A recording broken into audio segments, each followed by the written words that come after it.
So hello everyone, today we'll talk about new chapter ratio and proportion. So इस chapter से related जितने भी topics होंगे उन्हें हम डिस्कस करेंगे और उनसे रिलेटेड एग्जांपल्स सॉल्व करेंगे. So let's begin.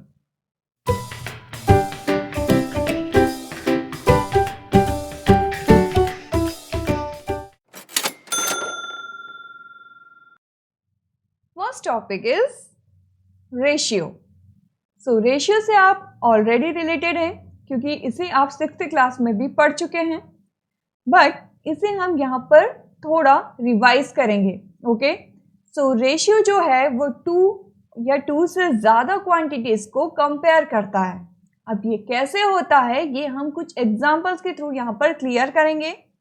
So number of apples, तो नंबर ऑफ एप्पल्स हैं 3. Okay, next number of mangoes, so number of mangoes है यहाँ पर 5.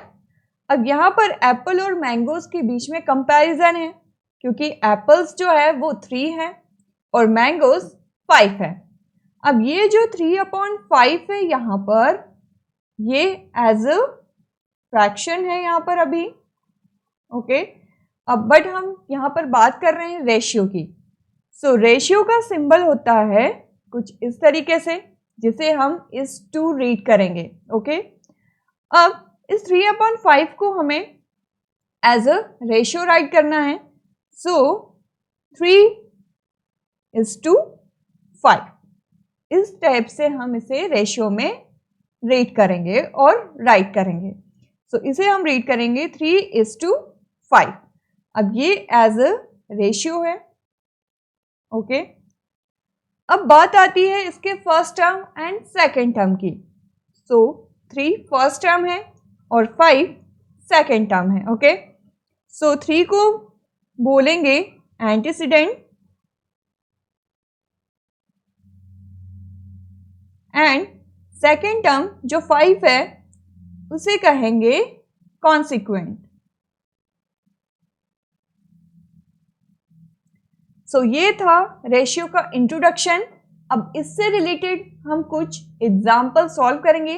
सो हमें और अच्छे से क्लियर हो जाएगा कि रेशियो में हम कैसे एग्जाम्पल्स को सॉल्व कर सकते हैं और रेशियो में और भी क्या क्या चीज़ें होती है. सो बढ़ते हैं हम एग्जाम्पल्स की तरफ. First example is, so first example में रेशियो को हमें सिंपलेस्ट फॉर्म में एक्सप्रेस करना है. सो रेशियो यहाँ पर 36:81. अब इसका हमें सिंपलेस्ट फॉर्म बताना है. सो सबसे पहले हम निकालेंगे इसका HCF. ओके, सो 36 एंड 81 का HCF होगा 9 क्योंकि 9 की टेबल में 36 और 81 दोनों आते हैं. सो 36:81. ओके, सो 36/81 इसे हमने एज अ फ्रैक्शन यहाँ पर राइट किया. अब हमें इसे डिवाइड करना है. सो इसे हम 9 से डिवाइड करेंगे. सो 9 की टेबल में 81 आता है 9 टाइम में और 9 की टेबल में 36 आता है 4 टाइम में. ओके, सो ये हो गया इसका सिंपलेस्ट फॉर्म. ये जो फ्रैक्शन है यहाँ पर 4/9 ये इसका सिंपलेस्ट फॉर्म है. अब इसे हम एज अ रेशियो राइट करेंगे. सो 4:9. सो ये हो गया इसका आंसर और इसका simplest form. So I hope आपको ये एग्जाम्पल क्लियर हुआ होगा. बढ़ते हैं नेक्स्ट एग्जाम्पल की तरफ. Next example is, so next example में भी हमें रेशियो को सिंपलेस्ट फॉर्म में एक्सप्रेस करना है जैसे हमने फर्स्ट एग्जाम्पल किया था. सो 0.4:0.6. अब यहाँ पर ये डेसिमल में है. सो सबसे पहले हमें इसका डेसिमल हटाना है. सो 0.4. अब इसका जब हम डेसिमल हटाएंगे तो इसके डिनोमिनेटर में 10 लग जाएगा. इस टू 0.6 इसका भी जब हम डेसिमल हटाएंगे सो डिनोमिनेटर में 10 आ जाएगा। ओके, अब ये 4/10 है इज टू 6/10। अब इसे हम यहाँ पर डिवाइड कर देंगे क्योंकि ये डिवाइड हो रहा है। सो 2 2 ज़ा 4 and 2 5 ज़ा 10, 2 3 ज़ा 6 and 2 5 ज़ा 10। ओके, अब यहाँ पर है 2/5 is to 3/5। ओके, अब ये जो 3/5 है ये 2/5 के डिनोमिनेटर में आ जाएगा। इसे हम एज ए फ्रैक्शन राइट करेंगे। सो 2/5/3/5 ये इसके एज ए फ्रैक्शन हो गया है, इसके डिनोमिनेटर में आ गया है। अब इस 3/5 का हम करेंगे रेसिप्रोकल। सो 2/5 इंटू ये जो 5 है ये ऊपर आ जाएगा और 3 नीचे हो जाएगा, मतलब ये उल्टा हो जाएगा। सो 5 से 5 कट जाएगा। सो अब यहाँ पर बचा है 2/3। ओके, सो इसका जो सिंपलेस्ट फॉर्म हुआ है वो है 2:3। ये इसका सिंपलेस्ट फॉर्म है। ओके, सो आई होप आपको ये एग्जाम्पल क्लियर हुआ होगा। बढ़ते हैं नेक्स्ट टॉपिक की तरफ। Next topic is proportion. Proportion आपने 6th क्लास में भी पढ़ा है, बट इसे हम यहाँ पर रिवाइज करेंगे। सो प्रोपोर्शन का सबसे अच्छा और इजी एग्जाम्पल है चाय, क्योंकि चाय सभी बनाते हैं और सभी पीते भी हैं। सो चाय में हम दूध, पानी, शक्कर और चाय पत्ती इन चारों चीज़ों का यूज़ करते हैं और चारों ही चीज़ें हम प्रोपोर्शनल में डालते हैं। अगर हमने आधा दूध लिया है तो हम उसमें पानी भी डालेंगे, शक्कर भी डालेंगे और शक्कर भी हमारे टेस्ट के अकॉर्डिंग डालेंगे, तो वो भी एक प्रोपोर्शन हुआ। और पत्ती भी हम हमारे टेस्ट के अकॉर्डिंग डालेंगे तो वो भी एक प्रोपोर्शन हुआ। सो ये होता है प्रोपोर्शन, जिसमें हम हर चीज़ की थोड़ी थोड़ी क्वांटिटीज़ लेते हैं। और अगर हम शक्कर बहुत ज़्यादा डाल देंगे, हम 2 ही चम्मच लेते हैं और उसमें अगर हमने 4-5 चम्मच डाल दिया तो वो क्या हो गया, वो एक्सट्रीम मीठा हो जाएगा। सो हमें ऐसा नहीं करना है। सो प्रोपोर्शन में यही होता है कि सारी चीज़ें बराबर होती हैं। ओके, सो आई होप आपको इस एग्जाम्पल से थोड़ा क्लियर हुआ होगा, क्योंकि मैंने बहुत ही ईजी लैंग्वेज में इसे समझाने की कोशिश की है। अगर हम प्रोपोर्शन के सिंबल की बात करें, सो इसका सिंबल कुछ इस टाइप से होता है। ओके, जिसका मीनिंग होता है इक्वल। ओके, जिसमें सारी चीजें इक्वली हो। सो ये होता है प्रोपोर्शन का सिंबल। ओके, और अगर रेशियो में 2 डॉट्स होते हैं और प्रोपोर्शन में 4 डॉट्स होते हैं, आपको इस तरीके से इसे इजी तरीके से याद रखना है। सो इसी टाइप के हम जब कुछ एग्जाम्पल्स करेंगे तो हमें क्लियर हो जाएगा। सो बढ़ते हैं एग्जाम्पल्स की तरफ। सो फर्स्ट एग्जाम्पल इज, इस एग्जाम्पल में हमें x की वैल्यू फाइंड करनी है। सो 1/2 is to x as 1/2 is to 4।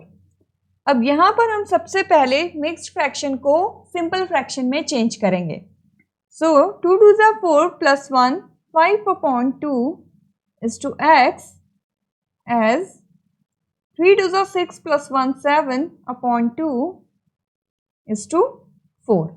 Okay, अब इन्हें हम नाम दे देंगे। जैसे 5/2 को बोलेंगे हम a, is to x को b, as 7/2 होगा c एंड 4 होगा d। सो इस तरीके से हम इसे क्लियर करेंगे। जैसे a और d को a एंड d होगा extreme and b and c होगा मीन्स। सो इससे आपको एग्जाम्पल करने में और आसानी हो जाएगी कि आपको समझ में आ जाएगा कि कौन सा एक्सट्रीम है और कौन सा मीन है। सो ए एंड बी होता है एक्सट्रीम B एंड C होगा means. Okay, so product of extremes and product of means। So extremes में हम A एंड D को लेंगे, means 5/2 into 4। So 5/2 into 4 and यहां पर हम लेंगे B और C को, सो X इंटू 7/2। ओके, अब यहां पर 2 और 4 एक दूसरे से कट जाएंगे, 2 1 ज़ा 2, 2 2 ज़ा 4। ओके, सो 5 2 ज़ा 10 हो जाएगा, इक्वल टू 7 और x का मल्टीप्लीकेशन होगा, सो 7x/2। अब ये जो 2 है डिनोमिनेटर में, वो इधर आने पर मल्टीप्लाई का हो जाएगा, so 10 into 2 equal to 7x, so 20/7x। अब ये जो 7 है वो इधर आने पर डिनोमिनेटर का हो जाएगा, क्योंकि यहाँ आने पर वो क्या हो जाएगा, डिवाइड में, सो 20/7 इक्वल टू x। अब इसे हम डिवाइड कर देंगे, सो 20 को डिवाइड करेंगे 7 से, सो 7 2 ज़ा 14, 10 में से 4 जाएंगे 6 और 2 1 में से 1 गए, कुछ नहीं बचा। अब यहाँ पर जो x की वैल्यू हुई है 2 6/7, सो ये हो गई इसकी value find. So I hope आपको ये एग्जाम्पल क्लियर हुआ होगा। बढ़ते हैं नेक्स्ट एग्जाम्पल की तरफ। नेक्स्ट एग्जाम्पल इज, सो यहाँ पर 3 प्रोपोर्शन दे रखे हैं और फोर्थ वाला हमें फाइंड करना है। सो 4.8, 1.6, 5.4 और फोर्थ को हम मान लेंगे x। So A, B, C और D। सो A और D होगा एक्सट्रीम और B और C होगा means. So product of extreme equal to product of means. Okay, so extreme में होगा 4.8 into x equal to means में होगा 1.6 इंटू 5.4। ओके, अब ये जो 4.8 है वो यहाँ आने पर डिवाइड का हो जाएगा, वो डिनोमिनेटर में आ जाएगा। So x equal to 1.6 into 5.4 upon 4.8। अब इन सभी का हम डेसिमल यहाँ से हटाएंगे, सो 1.6 का डेसिमल हटाएंगे, सो डिनोमिनेटर में 10 आ जाएगा। 5.4 से हम डेसिमल को हटाएंगे, सो डिनोमिनेटर में 10 आ जाएगा और 4.8 से हम पॉइंट को हटाएंगे, सो यहाँ पर न्यूमरेटर में 10 लगेगा। अब इस 10 से ये 10 कट जाएगा यहाँ पर। ओके, अब यहाँ पर बचा है 16 इंटू 54 अपॉन 48 इंटू 10। ओके, अब इन सभी को हम आपस में कट कर देंगे, सो 4 की टेबल से करेंगे, 4 4 ज़ा 16, 4 1 ज़ा 4, 4 2 ज़ा 8, फिर अगेन 4 1 ज़ा 4, 4 3 ज़ा 12 एंड 3 से हम 54 को भी कट कर देंगे। ओके, 3 1 ज़ा 3 एंड 3 8 ज़ा 24। अब यहाँ पर x इक्वल टू है 18/10। ओके, अब इसका हम बना देंगे डेसिमल, सो ये हो जाएगा 1.8।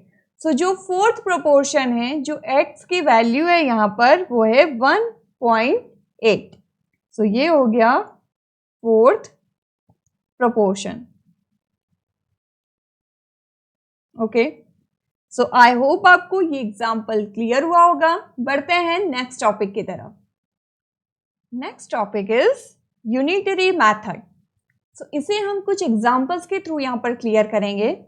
सो यहाँ पर मैं 5 चॉकलेट ड्रॉ कर रही हूँ।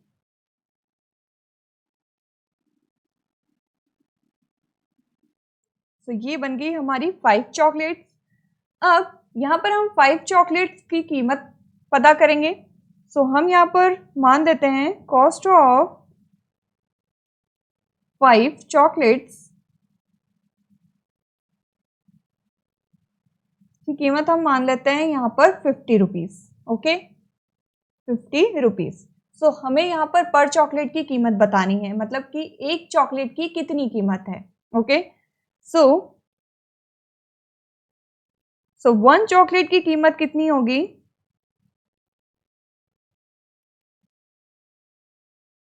Cost of 1 chocolate. सो 50 से हम मतलब 5 से हम 50 को यहाँ पर डिवाइड करेंगे, क्योंकि हमें एक चॉकलेट की कीमत पता करनी है। सो 5 1 जा 5। सो ये हो गई 1 चॉकलेट की कीमत 10 रुपीज़।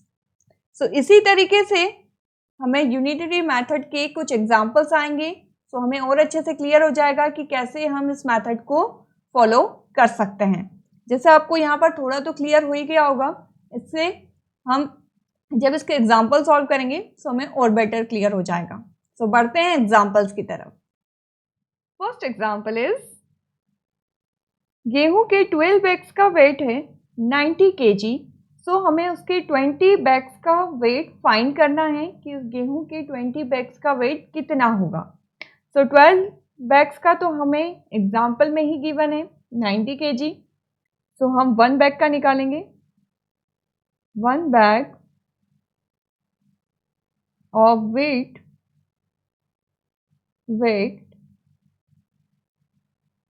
होगा 90 इंटू 1/12 ओके kg। सो 90 1 जा 90/12 kg।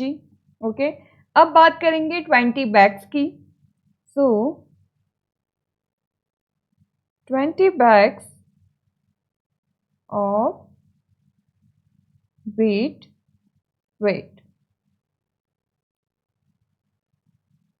equal to 90/12 into 20।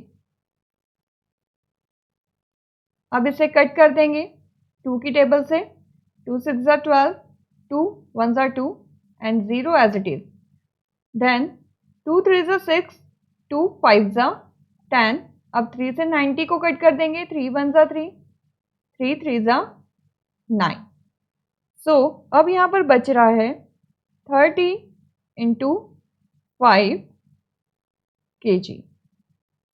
सो 30 का 5 में मल्टीप्लीकेशन करेंगे सो आएगा 150 kg, मतलब 20 बैग्स का वेट है 150 किलोग्राम। सो आई होप आपको ये एग्जाम्पल क्लियर हुआ होगा। सो ये इस वीडियो का लास्ट एग्जाम्पल था। मिलेंगे नेक्स्ट वीडियो में। Till then bye bye, take care.